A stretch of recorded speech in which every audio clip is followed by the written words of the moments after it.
ধর্ষণ ও খুনকাণ্ডে যুক্ত নন civic volunteer, জামিন চেয়ে দাবি আইনজীবীর। কি যুক্তি দিলেন আইনজীবী? সিএম এর নাম পাল্টে এমপি, দেবকে নিয়ে টুইট কুণালের। আরজি করা বহে নবান্নে বৈঠকের ডাক মুখ্যমন্ত্রীর, সব দপ্তরকে হাজিরা থাকার নির্দেশ মুখ্যমন্ত্রীর।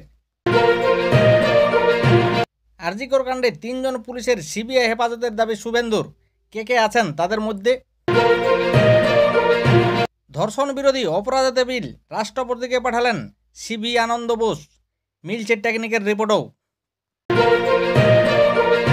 এতক্ষণ শুনছিলেন খবরের শিরোনাম, এরপর আসছি বিস্তারিত খবরেই। আরজিকর কাণ্ডে মহিলা ডাক্তারকে ধর্ষণ এবং খুনে যুক্ত নয় সিভিক ভলেন্টিয়ার, এমনটাই দাবি করলেন তার আইনজীবী কবিতা সরকার। আদালত চত্বরে জানান তার মক্কেল ঘটনার সাথে কোনোভাবে যুক্ত নন। ধৃত সিভিক ভলেন্টিয়ার সঞ্জয়ের সাথে কথা বলেই জানতে পেরেছেন যে সে কিছুই করেনি। তার মক্কেল এর আগে কোনো অপরাধের সঙ্গে জড়িতও ছিল না। এছাড়া উচ্চ আদালতও তার বিরুদ্ধে কোনো মামলাও নেই। অপরদিকে এদিন সিবিআইয়ের আইনজীবী নির্ধারিত সময়ের প্রায় 40 মিনিট পরেই আদালতে পৌঁছেছিলেন, যা নিয়ে বিচারক বেজায় অসন্তুষ্ট হয়েছিল। সিবিআইয়ের আইনজীবী ঠিক সময়ে আদালতে না পৌঁছায় বিরক্ত হয়ে বিচারক প্রশ্ন করেছিলেন, তাহলে কি এই মামলায় জামিন দিয়ে দেব? পরে অবশ্য সিবিআইয়ের আইনজীবী ধৃতের জামিনের বিরোধিতা করেন। শুক্রবার শিয়ালদা আদালতে ভার্চুয়ালের মাধ্যমে পেশ করা হয়েছিল সঞ্জয় রায়কে।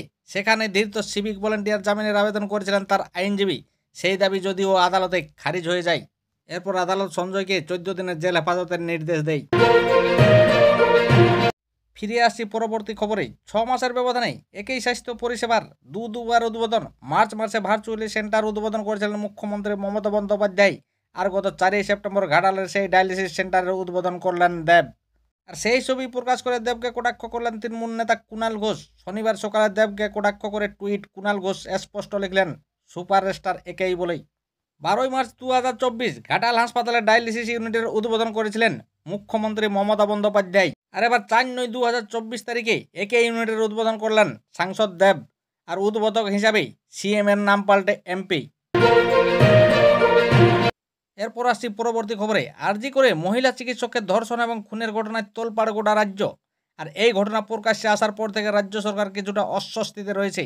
আর এই আবহে নবান্নে প্রশাসনিক পর্যালোচনা বৈঠক ডাকলেন মুখ্যমন্ত্রী মমতা বন্দ্যোপাধ্যায়। আগামী সোমবার 9 সেপ্টেম্বর নবান্নে ওই বৈঠক হবে।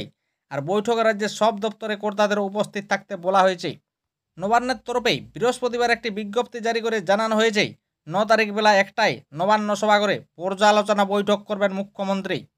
প্রত্যেক দপ্তরের মন্ত্রী সচিবকে ওই বৈঠকে থাকতে বলা হয়েছে। থাকতে হবে ডিজি এবং এডিজি পদমর্যাদার আধিকারিক, কলকাতার পুলিশ কমিশনারকেও। এছাড়া রাজ্যের বিভিন্ন দপ্তরের বিশেষ সচিব পদমর্যাদার আধিকারিকদের ওই বৈঠকে থাকতে বলা হয়েছে। তবে বৈঠকটি অত্যন্ত গুরুত্ব বলে উল্লেখ করা হয়েছে নবান্নের বিজ্ঞপ্তিতে।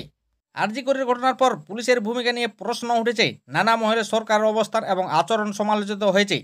বিশেষ করে আরজি করে প্রাক্তন অধ্যক্ষ সন্দীপ ঘোষের পদত্যাগ এবং তাকে অন্যত্র নিয়োগের পর রাজ্য সরকারের সিদ্ধান্তকে তুলোধনা করেছিলেন অনেকেই। আরজি করে আর্থিক দুর্নীতির সঙ্গে যুক্ত থাকার অভিযোগে পরে সন্দীপকে গ্রেপ্তারও করা হয়েছে।